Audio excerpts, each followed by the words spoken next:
Hello, everyone. I'm Erneo Enpernia Jr., and we are thrilled to join you today to discuss the GED 110 Diversity of Learning. Before we begin, I would like to introduce to you the member of Group 18. So we are Catherine C. Peras, yours truly, Erneo Enpernia, Donabel and Petonio, Miss Jennifer T. Poblete. In the next few minutes, we will provide insights on how to promote equity, diversity, and inclusion at Ignacio Villamor Senior High School. Please do not hesitate to ask any question after the presentation, and I will hand over it to the first speaker. To guide us in our session, we have this outline. First, introduction to EDI, which means equity, diversity, and inclusion. Next, identified challenges and solutions. Next is global and local best practices. Fourth is engagement strategies, and last is the conclusion. Next, let's move on in defining what is equity, diversity, and inclusion. It says that it is an important concept in education that refers to providing equal opportunities, raising diversity, and including everyone regardless of gender, culture, language, and ability. EDI is important to ensure that every student can achieve quality education in a safe, fair, and supportive environment. Through this, students develop an empathy, respect, and a broader perspective, which are essentials to their growth as modern and responsible citizens. So, EDI has a significant impact on teaching and learning among our students. It is no secret, no, that each student has unique behaviors, gender identities, the beliefs, their strengths and weaknesses, and making it an essential for us, and also we as a teacher, we are here to help them to foster rather an environment of fairness and equal for every learners.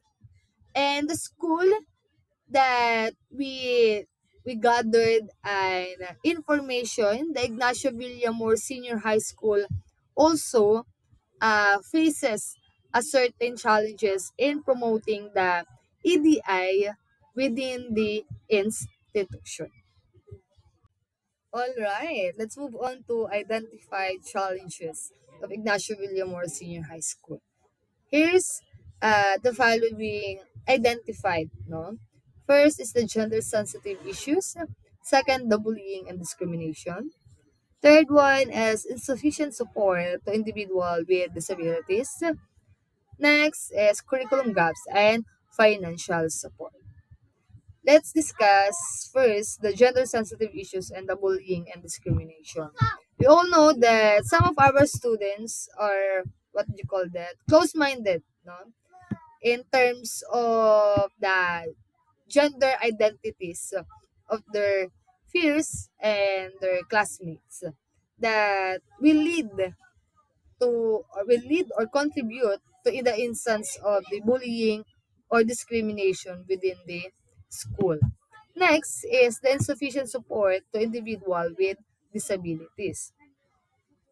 We all know that there's a term of education for all, that initiative in our country. The school is open and accepts students with disabilities.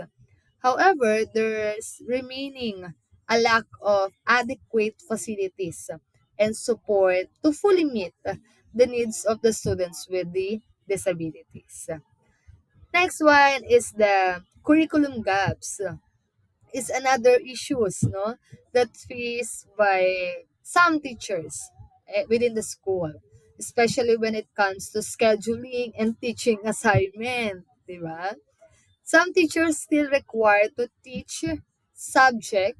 I'm sorry, not required. No, some teachers are given the loads outside their specialization. No, just to fulfill the teaching load requirements that allowed to the teaching personnel. And next is the financial support. We all know that students also play a significant role in our school. And to meeting their school needs, many of them are frequently absent because they cannot afford, no, the daily school allowance. So it is clear that Ignacio Villamor is not alone in facing these challenges. Across the country, the education system, no, shows that our schools or other schools may even experience this kind of issues. All right. We'll know the different challenges, or we identify the challenges that Ignacio Villamor Senior High School face in promoting the EDI. But still, no, the school continues to improve or to implement the solutions, no, to promote the EDI. So let me read. Despite this, the school has strengths such as support for various activities and organizations or clubs that are free from discrimination based on the gender, the culture, and discriminations and beliefs. To further strengthen the EDI, it is necessary to create a more inclusive curriculum, celebrate special occasions, conduct cultural fairs and inclusive sports, and promote cooperative learning for empathy. It is also important to have a clear policy that contains all the rules for students and staff to ensure fair and inclusive management in the school. So to address the issue about the gender, the school is implement, no, the school also has established an organization that are open and free for all the students, that they can express their talents, their knowledge, and also to express their feelings and enhancing more about their talents. And also the school are consistently promoting or promotes the anti-bullying. It measures inside and outside the school premises with the help of the teachers, the guidance counselor, the advocates, especially the school head, and the SSLG or Supreme Secondary Learner Government. We always promote the anti-bullying. Next is about the issue in insufficient support with the students with disabilities. The school maintains clear communication and provides support for parents, especially those with disabilities. One thing that schools support the students with disabilities. Sometimes, if the students can't go or not physically fit to go to school, we give them another or we give them other chance to continue their study by giving them an home study. Yes, we conduct home study for the students with the disability. For the note lang po, for the note, if the students has a disability, we conduct the home study. Next is with regards to the curriculum gaps, no, teacher also attend seminars that focus on their curriculum specialization in collaboration with the school divisions office. We have the last session, the LEM, and last time we the school division conduct a seminar within the specialization area. So like us, for example, me as a teacher in Filipino, we gathered all the teachers in Filipino from grade 7 to senior high school. They conduct a seminar, 3 days seminar like inset also. And overall, the school has a policy called agreement, or we call that kasunduan. That kasunduan is signed by the school heads, the parents, the students, and even the barangay officials to ensure the effective implementation of its goals. So that's are the following solution of Ignacio Villamor Senior High School continue to implement the EDI. And to discuss about the global and local best practices, may I call Miss Catherine Peras to discuss this following. Thank you po. Thank you, Ma'am Donabel. So good day everyone. My name is Catherine C. Peras and I am here to share the local and global best practices I have found online. So equity and inclusion in education are all about giving every student an equal opportunity to learn and grow. So it's also about making sure every student feels valued and supported by their teachers and classmates. So in essence, you're creating a learning environment where everyone can thrive. Several schools and regions in the Philippines have implemented notable practices to address different challenges related to equity, diversity, and inclusion. So one of the local best practices I have found is at the Cordillera Administrative Region. So CAR has emphasized gender equality in education to combat bullying and promote inclusivity. So the region or programs in this region incorporate discussion of gender topics into values, education, and science classes, fostering an understanding of and acceptance of diverse identities from an early age. So the second one is at Cebu. So the Cebu City National Science High School serves as another model of EDI. Best practices by integrated anti-bullying campaigns and cultural awareness activities into its curriculum. So the school also actively supports LGBTQIA plus inclusivity through workshops and students organization. Okay, so that's all for local best practices and let's proceed to global best practices.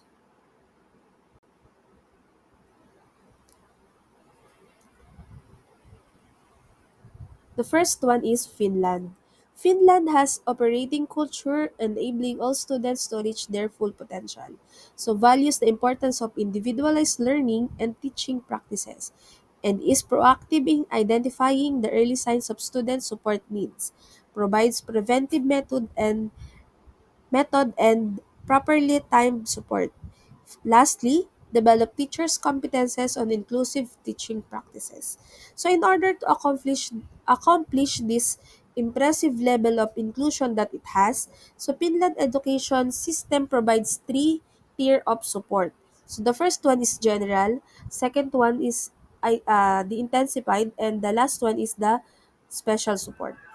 In general, support encompasses any practices that a teacher implements for the whole classroom. Even if there are no special needs in their group of children, teachers still consider the individual needs of every children in their general support practices. So this can includes designing activities easily adaptable per their different levels, regulating the length of the activities in order to match the children's attention span, and keeping the children informed of their routine and schedule for the whole day. So intensified support includes any extra measures that a teacher takes for children who require additional help. So this involves regular, individually planned support measures and educator plans such support with the guardian of the child, and they can sometimes bring in specialists when needed. So special support is often required if a child has a severe disability, illness, or developmental disorder. So in these cases, the need for support is full-time, long-term, and highly encouraged. So in these cases, teacher also bring in specialists and children's parents to form a working team that address all the aspect of child's needs. Next, Canada. Okay, so in Canada, Canada implements strict zero tolerance policies against bullying. Canada also emphasizes creating safe and supportive learning environment. How do the Canada do that? Okay, in Canada, so June 2007, the government of Ontario introduced the Education Amendment Act. So it is also called Progressive Discipline and School Safety in 2007. These changes to the Safe School Provision of Education Act support a progressive discipline approach, enabling students to or schools to choose the appropriate course of action in the case of inappropriate behavior. So there are rules and regulation. They do provide also the mitigating factors, no, to give to the students who violate the act. So discretionary suspension or expulsion of the student is left to the school board policies. They also have Pink Shirt Day and inclusion focused workshop. So in Pink Shirt Day, it is also done every last Wednesday of the February. So Pink Shirt Day began in 2007 when a student in Nova Scotia, Canada was bullied for wearing a pink shirt to school. So it has been recognized annually reward worldwide as a day to stand against bullying. So Pink Shirt Day encourage Albertans to be inclusive, welcoming, and supportive with everyone around them. So building healthy relationship is one of the best way to prevent bullying and create safe space environment. So getting involved is easy. You just need to wear your picture, take a photo, and share it on your social media with the hashtag Pink Shirt Day. And lastly, in Japan, students as early as kindergarten are en- engage in different collaborative activities to promote or encourage them for teamwork and empathy. And that's it, everyone. Thank you. And to discuss the engagement strategies, may I call on the next presenter, Miss Jennifer Poblete. Good day, everyone. My name is Jennifer Poblete, and my task here is to discuss the engagement strategies of the EDI. Of course, in today's world, fostering an environment of equality, diverse, and inclusion, or EDI, is essential, whether in school, workplaces, communities. It's vital to ensure that every voice is heard, every individual feels valued, and everyone can thrive. So, how can we achieve this? It starts with engagement strategies that involve the stakeholders, create inclusive environments, and sustain commitment. Now, let's take a look at some powerful EDI engagement strategies in action. The first one is the interactive activities. One of the effective way to promote the EDI is through interactive activities. These activities engage participants in hands-on way, fostering empathy, understanding, and inclusivity. Under the interactive activities, we have a virtual cultural fairs. A virtual cultural fair celebrates the rich diversity within a community or school.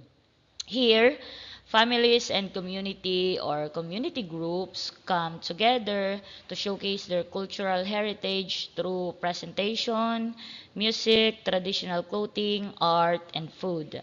Hosted it online, it allows everyone to participate no matter what or where they are. By learning from each other, we can celebrate our differences and deepen our connection. Next is the inclusive sport activities. These events promote inclusivity and accessibility where participants of all skill levels and abilities can join in, from adaptive sports to non-competitive team games. These activities focus on cooperation, ensuring that no one is left behind. It's about creating an environment where everyone is welcome to play and grow together. Another powerful strategy is cooperative learning projects. By encouraging students to collaborate in diverse teams, we foster empathy, teamwork, and respect. It's a kind of project students solve problems together, learning from each other, and appreciating different perfect perspective, all while working towards in a common goal. The second one is the training for teachers and staff. Of course, continuous training for teachers and staff is a crucial one.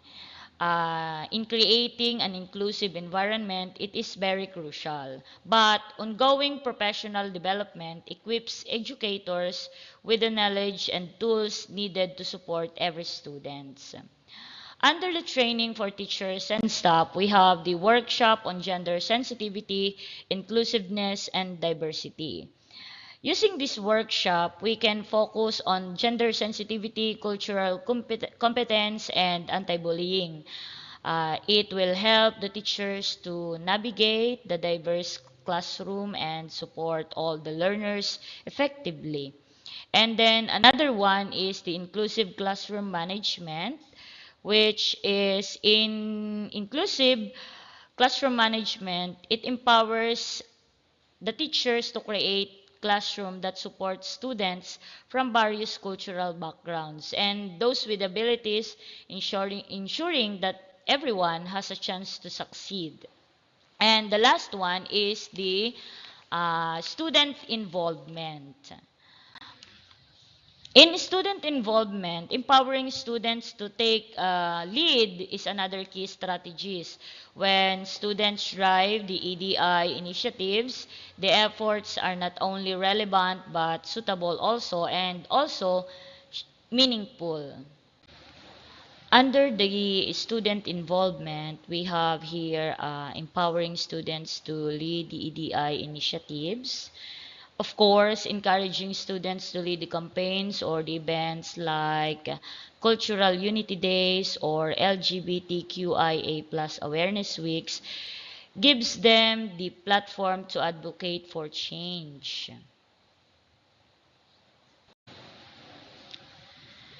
Another is the Cultural Unity Days. Okay, events like Cultural Unity Days promote understanding and appreciation by showcasing diverse traditions, food, music, and art. These events foster a sense of belonging and unity in the community. The last one is the LGBTQIA plus awareness campaigns. LGBTQIA plus awareness campaigns lead by students. It will help them break out the barriers and encourage acceptance through discussion, art projects, and we must have a guest speakers also.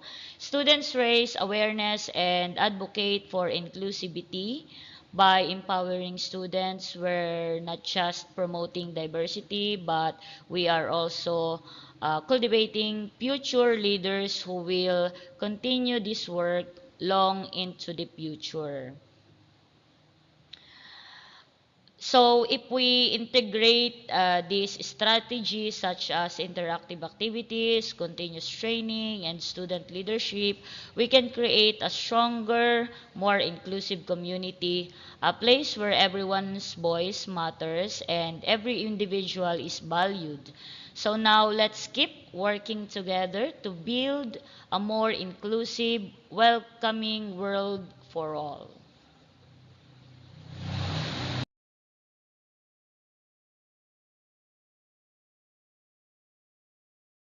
I appreciate everyone's time and interest today. I trust that you found the information valuable and intriguing. Should you have any question or wish to delve deeper into the topic, I'd be glad to chat after the session. Once more, thank you for attending and enjoy the rest of the day.